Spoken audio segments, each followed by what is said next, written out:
Welcome to dojo.live, the place where top minds in travel and hospitality check in to share insights and breakthroughs shaping the industry. Brought to you by Ancora, your trusted partner for AI, cloud, and data-driven innovation. Enjoy your stay. Hello. Welcome to another episode of Dojo Live, brought to you by Ancora. This is where we have candid conversations with industry leaders who are tackling the biggest technology challenges in travel and hospitality. My name is Kim Lantis, and as always, it's a pleasure to be your host today. Today, we're diving into episode number 5 of our series, Unlocking Revenue, Insights from Hospitality's RMS Leaders. Joining me in the conversation is my co-host, Sridhar Padmanabhan. He is a travel and hospitality expert with over 20, can I say that, Sridhar? 20 years of experience across suppliers, intermediaries, and platforms. Of course, he always brings an interesting, great insider's perspective to our conversations. Thank you for being here. Thanks, Kim, for having me. Appreciate it. Oh, my pleasure. And today we're going to be talking about smarter pricing and better promotions, specifically how Causal AI, okay, one more time, Causal AI is helping hotels optimize both. Leading that conversation is Nikhil Shah, head of data science, and Josh Graham, head of market development, both at Cloudbeds. Hi, guys. Hi, Kim. Hi, Kim. So, hi. I'm so glad to have this conversation because this is something that's relatively new to me. But before we kick things off into that aspect of Causal AI, I'd love to be able to get to know you both a little bit better. Can you share a bit about your backgrounds, what you do at Cloudbeds, and the key challenges you're working to solve? We can go ahead and kick it off with you, Nick, please. Great, yeah. So I'm Nikhil Shah. I lead data science at Cloudbeds. And we are training large-scale machine learning and AI models to run across the Cloudbeds platform. And this encompasses revenue and marketing applications. Awesome, thank you. Kim, it's great to see you again. For those of you that I haven't met out there, I've been in hospitality for about 30 years, 18 or so on the hospitality technology side, and about a decade before that on the operations end of the business. And here at Cloudbeds, it's all about finding the Cloudbeds curious amongst the hotel community and changing them into Cloudbeds convinced. I love it. Cloudbeds curious, Cloudbeds convinced. Did you come up with that line on your own, Josh? I did, exactly. No, I have a third one, which my CEO rejected. I wanted to start a side business for us. There was a dating service for the independent-minded hotelier looking for love that we were going to call Cloudbed Connections. But I was told that was a no. But I'm a big fan of alliteration. So. Right. Of course. I love it. Now, let's get on to the topic of conversation here, which is Causal AI. Now, this question will be for the both of you because I want to start with the basics. To me, it's a relatively new concept for a lot of people, myself included. So can you break Causal AI down for us? How is it different from the more traditional AI or machine learning elements that we're more familiar with? Yeah, well, we've all seen the impact of generative AI. We're all using it every day. Uploading content to a hotel website, that's automated now. Review responses, that's automated and personalized. Causal AI is a decision-making layer which sits on top of that. So how does it work exactly? Well, it deals with very vast numerical data sets, and it learns what would happen in terms of expected pickup under a range of different scenarios. So let me give you some examples. If you undercut the comp set rate by 10%, what would happen? If you boost spend on OTA visibility, what would happen? If you boost spend on targeted ads, what would happen? So the opportunity there is to be able to unify all your decision making and sit on top of generative AI with Causal AI. And of course, we're not the only ones working in this space. Many of the big e-commerce players are using Causal AI as well. Netflix, Uber, Amazon, Booking.com, and they're using it to personalize promotions. So figuring out who should get what discount and who should see what visual to maximize conversion. All right. Well, I wish they'd use it for me because my Netflix account price keeps going up and not down. Yeah. Maybe that's causal AI figuring out that because you want She, so much, even if you increase the price, she will charge you pay. more. Because you're such a loyal user of Netflix. Yeah. Well, that's exactly how it's applied, actually. Yeah. All right. Now that I'm a bit embarrassed about what my personal time is spent doing, Sridhar, did you have any questions about what we're talking about here? Oh, I think you might be muted. So listening to Nick, if everybody in the industry is using it, I was just wondering, is there an edge or is there a difference in algorithms? Is there a difference in approach that would help, people who are using revenue management systems or pricing models? How was that, So I was just wondering what you see as potentially making a difference if a lot of companies or some of the major players are all kind of using the same tools based off of the same data that's available in the marketplace. Yeah, absolutely. So it is being used by these e-commerce players, specifically on their massive customer data sets. What we're doing to differentiate ourselves in the hospitality space is actually, whilst traditional systems are generally applied with booking data, we're using booking data plus all available online data that exists for a property. So when I say that, I'm talking about rates, availability, search information, reviews, etc., and not only for your own property, but also for your competitor properties as well. So it really is a game of who can actually acquire not just the most data, the most usable, clean data to feed into Causal AI. Yeah.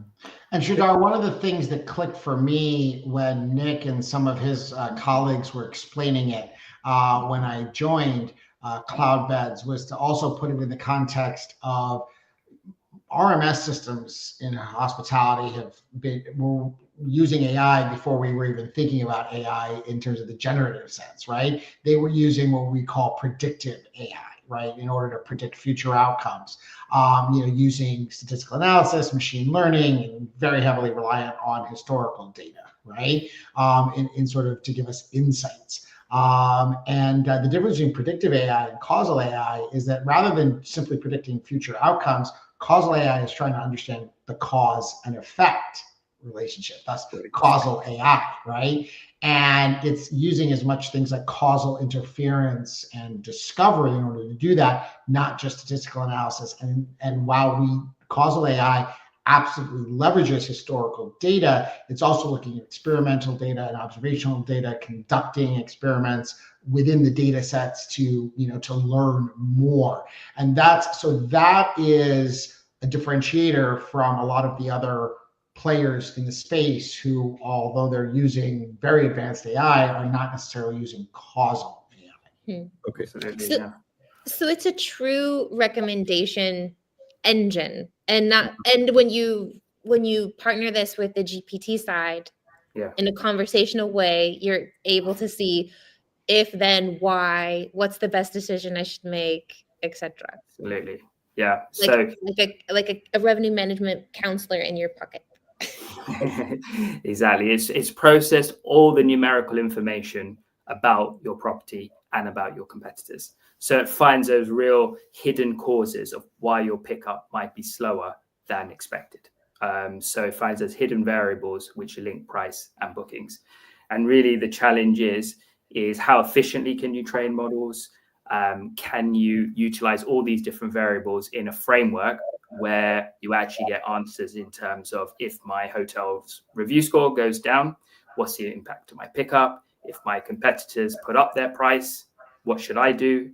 If there's a change in local market demand due to an event being announced, or vice versa, an event being cancelled, what's going to be the impact on demand? So these are all things that, as Josh was saying, predictive and traditional machine learning approaches, they don't really factor in, because they're just looking at what's known as the primary booking transactional data.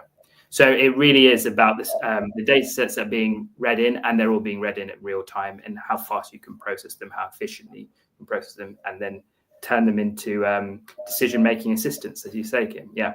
And giving you the answers that you need across pricing and promotions, as opposed to looking at those two areas independently of each other.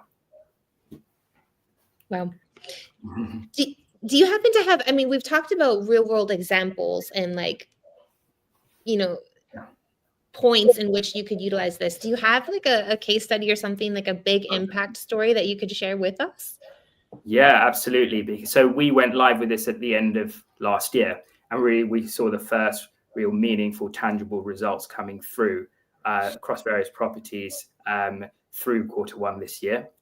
So I mentioned those hidden variables. So Causal AI sees those subtle effects on your property's booking performance. I'll give you a couple of examples. It's trained to catch rises in search volume or a burst of negative reviews, e.g., say maybe breakfast waiting times, etc. And it knows it needs to adjust prices accordingly. So by doing this, hotels that have been using Causal AI, and there's one that I'm going to mention through this podcast, Nikhil, Paddington, have been able to significantly boost their occupancy, but without sacrificing rate. So the ADR has been consistent with the concept, but their occupancies have been much higher. And in the 90s in January, which is pretty much unheard of in London compared to their concept values in the 60s. So that's purely because it's able to detect those effects early and adjust the pricing strategies. And not only that, when it needs to, it's able to boost ad spend or boost OTA spend to increase visibility to be able to stimulate that extra demand. That's happening automatically? That's happening automatically. It could be even more automatic, let me say, but definitely all the pricing side is automatic. And then there's a recommendation in terms of what the best marketing action is. So this a targeted ad may work very well if you're trying to pick up far into the future, if you're, say, targeting international corporate travelers, or if you want much more last minute demand, pickup, I should say, then you're able to target, say, staycationers, which are along the train line coming into Paddington in that particular example. So it's figuring out what segment is actually going to provide you the pickup that you required. Do you need much more near-term pickup, or are you looking to build up a base for the future for an off-peak period? And the results are published already for January in terms of the occupancy gain and in terms of the RevPAR gain as well. So that's really exciting to see, but there's a lot more that we can do because we continually find more subtle effects between prices and bookings, and it's about being able to extract them and be able to act on them in an automated fashion. Oh. Wow, that's stunning, Nick. Great to hear. And as I'm listening to you, and I'm also thinking, now, do we have revenue management folks that are thinking about what happens to their jobs? Are they looking at marketing and promotion people that are thinking, what's happening with their jobs? Or does this, provide a certain level of, hey, we're helping you make far better decisions. Now you can fine tune as people on top of it. You don't have to shoot in the dark so much, right? Because invariably, if there are people involved, they're thinking, okay, there's a new concert in town, or a concert got canceled, or there's a snowstorm, or not, or various other things, right? So I'm just wondering, both from the external dynamism and from the people end of things, I mean, there's so many things going on. So you must have, your customers asking you about this kind of thing. I've seen that. It's really interesting point. I've seen the human side firsthand. And again, I'll give you the case study of Nikhil, Paddington. That hotel was always in a position where, there could be weekends where there was very kind of low pickup, etc. And then I remember, I recall like a Monday morning, there's an emergency meeting. We've had hardly any pickup over the weekend. What are we going to do about it? Revenue is looking at marketing, pressing marketing. What campaigns can you launch? The campaigns marketing has launched are delivering, but much further in the future. They're not giving the immediate pickup that the hotel needs. They're picking up for May, June, July, where the hotel's already ahead of pace. And you've got this whole tension going on. And then you've also, on a Monday morning, as it can typically happen, there's some big group cancellation comes along. So you're left with sort of double-digit rooms to fill over the next 7 days. So those scenarios were very common. And there wasn't really a roadmap of what to do when those scenarios arise. Whereas now things are much more streamlined. If pickup is lower than expected, do A, then B, then C, basically. And that's how you sort of layer your approach. And obviously you first work in terms of rate. You can slightly undercut your concept, but generally that's not enough. and then you can move into more proactive targeted marketing campaigns. Start simple and then go more towards sophisticated strategies and campaigns afterwards. So I think what the effect it's had on people is just made everything a lot more systematic, what to do in any sort of scenario, when especially if it's an emergency scenario. Whereas in the past, people weren't really, there was no actual strategy that was coherently followed. Yeah. And Shah, from my perspective, I see sort of two things, right? One is that, I mean, there are as many different types of hotels as there are almost people, right? I mean, a 75-room hotel in the city center versus a 300-room hotel in the city center is going to have very different revenue management needs, and runs revenue management differently. And both of those are going to operate differently than a 40-room property, in a remote location that's charging thousands of dollars. And so, the different models are going to work. And, I don't think that the human element is going to be gone, but in a lot of cases, there isn't a human element to revenue management today, right? It's literally just someone who is a great hospitality professional, but is not necessarily a revenue management professional, right? The other trend that I see is we've talked about the concept of commercial. HSMAI has been doing some great work around this, right? This idea that instead of having silos, where you've got sales, marketing, and revenue, this is all a commercial organization. A lot of what's come out of that has primarily been organizational, right? You have commercial leaders, you have people talking together. What you don't necessarily have is commercial platforms, right? Where these different pieces are now coming together. And so what excites me about this, I think, is really that commercial platform. And so I think there's going to continue to be an evolution in the role of revenue managers, right? From sort of, you look at it, from 2010 to 2020, revenue managers had a certain role and certain place in hotels, and there were things they did every day. COVID changed that, right? And that's going to continue to evolve. So, yeah, I think to your point in terms of, I like what Nikhil had to say about more effective promotions, especially when you're like, whoops, caught off guard with, double-digit rooms suddenly open. And then this commercial side of different teams coming in different roles. Let's talk a little bit about the numbers, because I know, you're talking about Causal AI and you're like, oh, taking all these data points. What are the multi-factor data points that you're considering in these decisions? What types of teams now or different angles can get involved? And how big is this really? Yeah, that's so I've definitely seen, exactly as Josh was saying, in the hotels using Causal AI, the revenue and marketing departments have literally come together fully. Now, instead of them being on the opposite side of the, two separate teams working independently with their own separate KPIs, they're now very much more unified, and obviously that's very significant in terms of what it means is they're actually all using the same data sources at the same time, so they know when they need to actually they know when their campaigns need to deliver, basically, and they get being able to deliver on those need dates. It could be a Sunday, etc., and those campaigns get tailored towards exactly what's required commercially. So things are a lot more unified commercially. And then in terms of the numbers that we see, we're actually streaming 4 billion data points per hour. So that's allowing all these different feeds to come in, and marketing suddenly see, oh yeah, our review score has actually gone down. It's dipped for whatever reason. So they can adjust their strategy as a result. Revenue can see, oh, searches are really high, and on this date, we are likely to be full, and they may actually put an overbooking on, for example, basically, because they think, right, well, there might be some cancellations, so let's actually just overbook the hotel by a few rooms.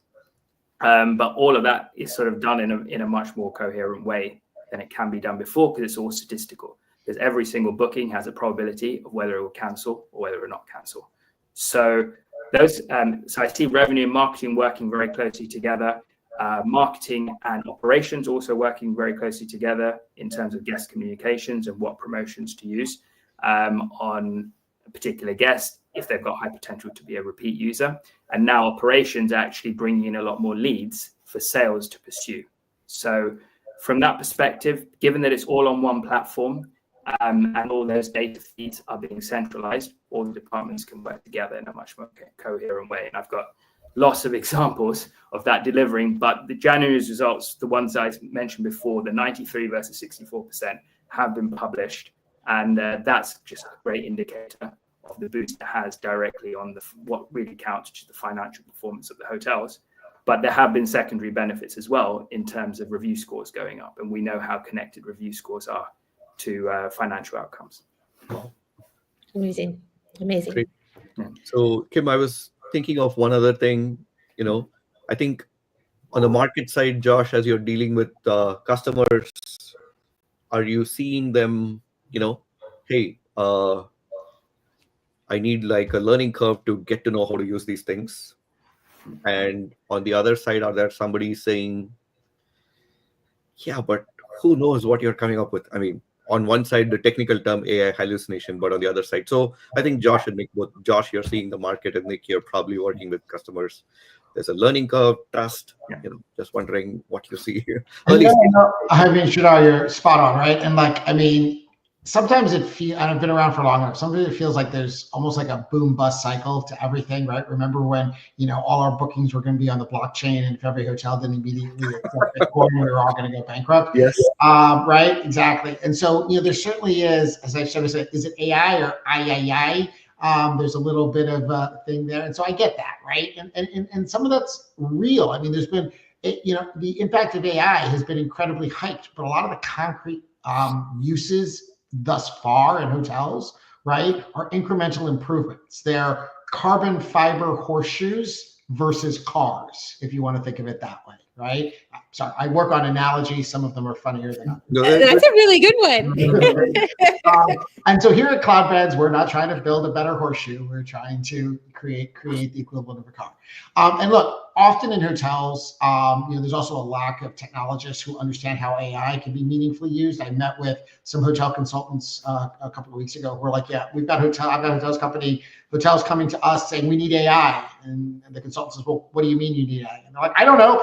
My CEO says I need AI, right? So there's a lot of stuff out there. And I think that, as Nikhil alluded to, all AI, but especially causal, requires large volumes of data, right? And quality data. And thanks to the data silos that exist, getting this data into a single place can be a real challenge because you need to ingest large volumes of demand data in real time, not just from your property, but the entire market, right? And so this is one of the reasons that we think Cloudbeds has a distinct advantage because we started off as an all-in-one, right? We have capabilities in our system around pricing, marketing, sales, a lot of these different things.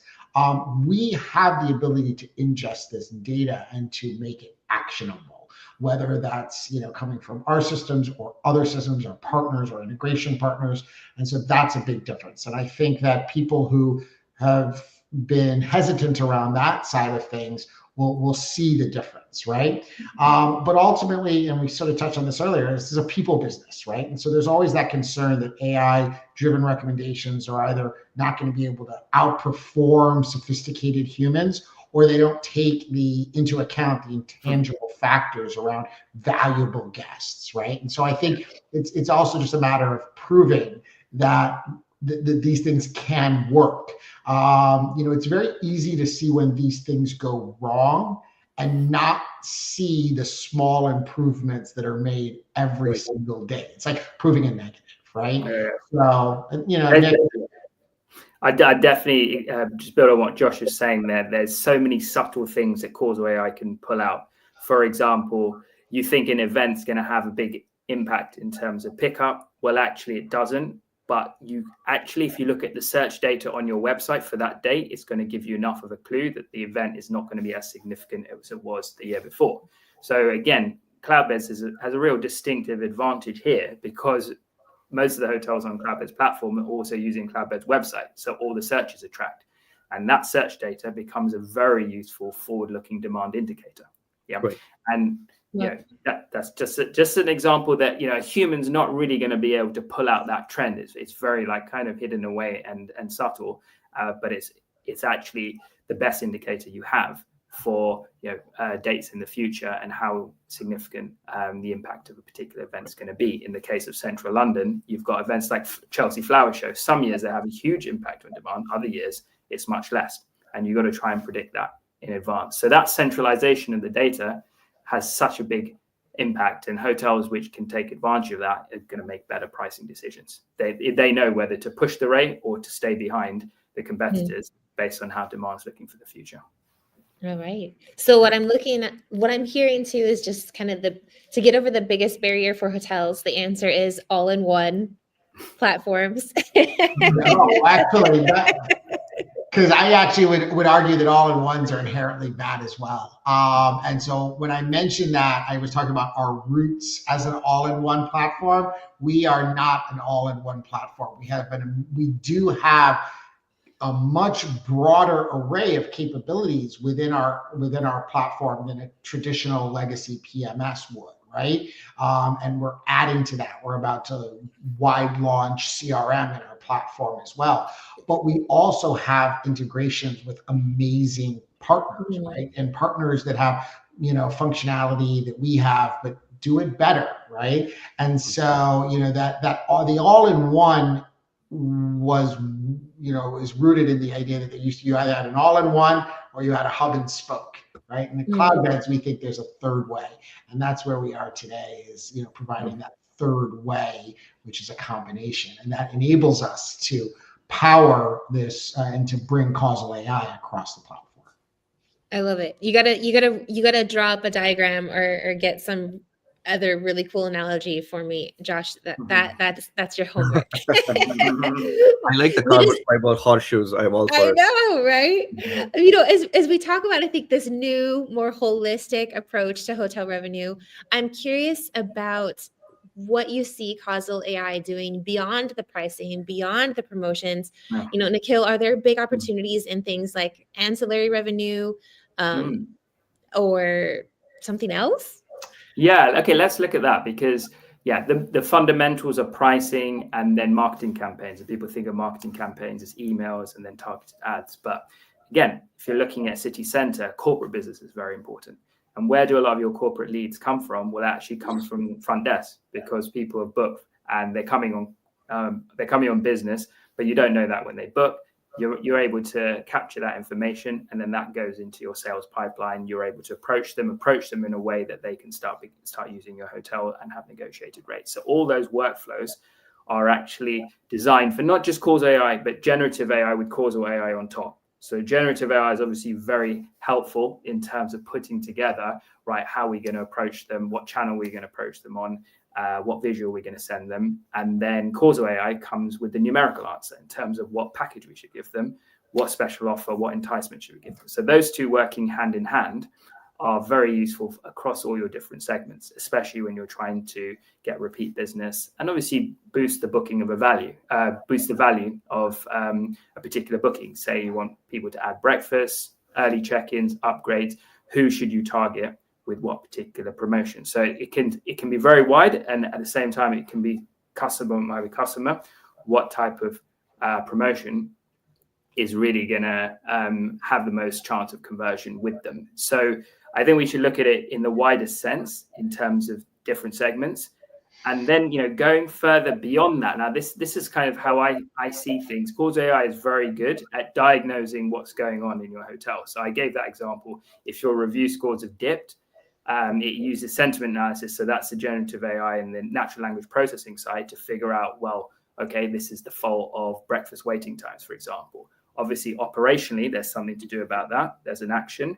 At the same time, Causal AI is able to figure out, oh, that guest was impacted by this issue that we had in the hotel, whatever it is, and be able to actually turn that into some form of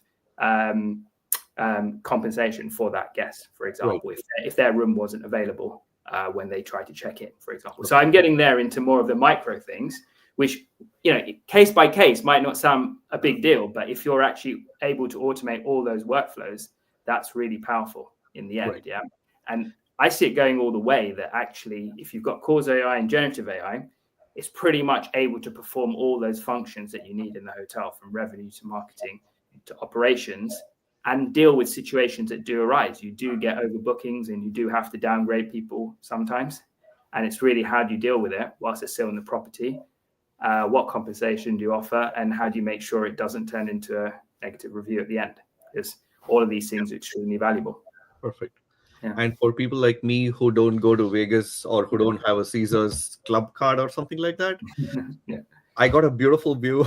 I had gone there for, Kim knows I was there last week for something else, and had a beautiful view of the parking garage, 2 levels above and 2 levels Yeah. below. And I was like, well, Yeah. it's my fault. I don't come here often enough. They don't care about me. That's such a great example. Yeah, those preferences, Yeah. you keep in the system, and you make sure if it's a guest that has high potential of returning, you make sure they're on a quiet floor and they've got a good view. Exactly. Right. Yeah. So I think, Nick, Josh, as we look at all of these tools coming across, right, the big platforms like the booking, they're focused on adding more rooms. You're obviously focused on adding more customers. But for a property on a RevPAR basis, hopefully all of this will lead to better occupancy, better rates, better RevPAR at the end of it. Is that what? I would say absolutely. And people do ask the question, what if everyone's using this? What would happen then? I think it gets to the point where, based on the standard of your hotel in terms of facilities wise, location, but also review scores, it gets to what your optimum rate should be. So you pick up and you essentially maximize revenue that you can for your given property. That's what this is there to achieve. If your review scores are flying high, obviously your revenue can be higher, and it allows you to take advantage of that. If you're struggling for whatever reason, there may be a lot of noise in the area, building works, etc., it's able to adjust accordingly. Yeah. So I think that it helps you provide that balance and be able to essentially run your property in the most optimal way. Interesting in terms of like taking revenues or review scores into consideration. I'm curious as to also what's next. I mean, looking ahead, any bold predictions and the next big shift in revenue management technology? Because here we've talked about RevPAR. Okay, move it up, move it down. This is going to be most optimal. But then the why, well, because your review scores are low, so you need to charge less.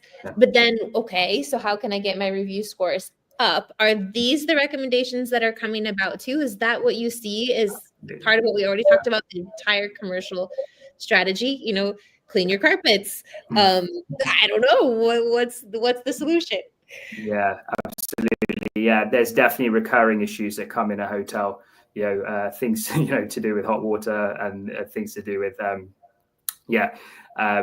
things that can be improved in a hotel, and being able to extract that information and act on it has a complete direct effect on reviews, and then that affects your revenue. So I think that whole being able to hold different accounts, different departments accountable is a real benefit of a system like this. So our maintenance really able to make sure that when someone asks for when someone reports something going on wrong in the room, like weak Wi-Fi, how quickly can they deal with it? And being able to, you definitely see the hotels which do well in that aspect, because whenever an issue does arise, they are able to resolve it quicker. And then that's where I see the future. Causal AI and generative AI working together to be able to identify these issues quickly and resolve them and turn them into more reviews and better reviews for the hotel.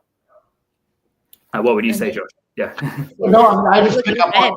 Yeah, I just pick up on that. I think back to my own time in operations, right? And a really good front desk agent, for example, can kind of figure out, okay, got an unsatisfied guest, right? Maybe they pick up on something during the checkout process, and they might, call housekeeping and do something else and figure out a couple different things and put something together, right? To turn that unsatisfied guest into a satisfied one. Well, I worked in hotels in the operations end in the late 90s, early 2000s, the dark ages, right? So this is before we all went through 17 rounds of do more than with less, and COVID decimated our staffing, and we've got constant turnover. And, it's just become harder and harder for hotels to kind of do that. And I think there's a real opportunity, as Nick was laying out, to, for causal AI to combine with these LLMs that can kind of pick up on these things. And, if there's, as Nick was saying, imagine a burst of unhappy reviews about breakfast, right? And causal AI is like, hey, here's 10 other guests in the hotel that were on breakfast packages or room rates that included breakfast. They didn't complain, but maybe it should do something, right? And if you have a really dedicated front office person or front desk agent, they might figure that out and do that, right? But chances are it's not happening. And so this is the kind of thing that we think can really, rewrite the rules, be a big game changer, and make a difference. Yeah, and I think to your point, it might not be happening not because your people don't care. It's just maybe they're stretched too thin, and that's where the benefit of technology comes into play. We're at our final few minutes of the show today, if you can believe it or not. And Josh, I've got this one for you, and of course, Nikhil, please feel free to chime in as well. But I see a lot of what you publish in terms of talking about rewriting the rules. Yeah. So I want to know what you mean by that, and how Cloudbeds is putting that idea into action. Great question. So I mentioned that I've been in the tech side of hospitality for almost 20 years. And during that time, I've worked across multiple parts of the hospitality technology stack. And I always said I would never work for a PMS company. And I still don't think I work for a PMS company, because at Cloudbeds, we really like to think of ourselves as paradigm busters, right? So, we talked just a few minutes ago about like all-in-one versus a connectivity hub, right? Cloudbeds, we saw a third way. Right? This idea that we can have all of this capability on our platform, but also have those incredible integration partners that, hotels can then choose to bring in as they need. Right? So that was one way to just really rewrite the rules. But as we look forward at Cloudbeds, we're just examining what it fundamentally means to be a PMS, right? So, if you think of it, a PMS is just a specialized accounting system that tracks the flow of money and people around a hotel, right? But it's also the interaction layer that's most commonly used by guest-facing team members, right? And unfortunately, historically, a lot of PMS systems have done a very bad job of displaying the right data at the right time to the right person to enable those magic moments of hospitality that create loyal guests and drive revenue. Right. So as we think at Cloudbeds about how we can rewrite the rules once again and look to the future of PMS, we see this interaction layer that's powered by AI, causal AI, LLMs, all of these different things that has access to all of that data, whether it's from an integrated partner or our own functionality to enable that. So imagine, if you will, here's another analogy, combining the brain and the heart of a typical hotel tech stack. Right. And it's going to be a really wild ride with AI over the next couple of years. And when it comes to hospitality technology, for sure. And so there's nowhere I'd rather be than at Cloudbeds, where we're going to be rewriting those rules. And so if you're not already Cloudbeds curious, I think it's time for you to be. Mm-hmm. All right, Nikhil, anything to add, and from your perspective of merging the brain with the heart and creating magic moments? Definitely concur with everything Josh said. When I joined Cloudbeds, that was a big opportunity there, and the fact that we're training these AI models to work across different functions is just enabling all these extra opportunities, all these subtle things that we're able to pick up on and then turn into actions, and then see the impact that it has on hotels. So that's the value that we're able to bring. I love it. Well, thank you so much, you guys. This is a wrap for today's episode on dojo.live. A big thank you to you, Nikhil, to you as well, Josh, for sharing. I mean, before we go, if our audience wants to learn more about Cloudbeds, to become Cloudbeds convinced or connect with you and your team, what's the best way to go ahead and do that? Cloudbeds.com. Nick and I are both on LinkedIn. Reach out to us. I accept carrier pigeons, but only on certain schedules. No, absolutely. Not a better definitely very happy to share more case studies. And we're presenting at ITB next week, as I mentioned to you before, Kim. So a lot of these topics will be showing you the actual results and the case studies behind them there as well. Absolutely. So catch Cloudbeds at ITB. Good luck, Nick, with presenting that. I would also like to thank you, Sridhar, as my wonderful co-host, and our sponsor, Ancora, for making these conversations possible. As a reminder, Ancora partners with leading travel and hospitality companies to accelerate innovation through world-class engineering solutions. Now, if you enjoyed this conversation, please be sure to follow Dojo Live for more insights in the industry. You can do that on our website as well as socials like LinkedIn, Facebook, Instagram, and X. And about what's coming next, we will have our next show on the final week of our RMS series, Tuesday, March 4th, 10 o'clock a.m. Pacific. We're going to dive into how hotels can turn every touch point into a revenue opportunity. That is with Matt Ben of Sabre. And following that, it will be our PMS or our not PMS series. Josh will be participating in that one as well. So stick around. Until then, stay curious, stay innovative, and bye for now. Thank you.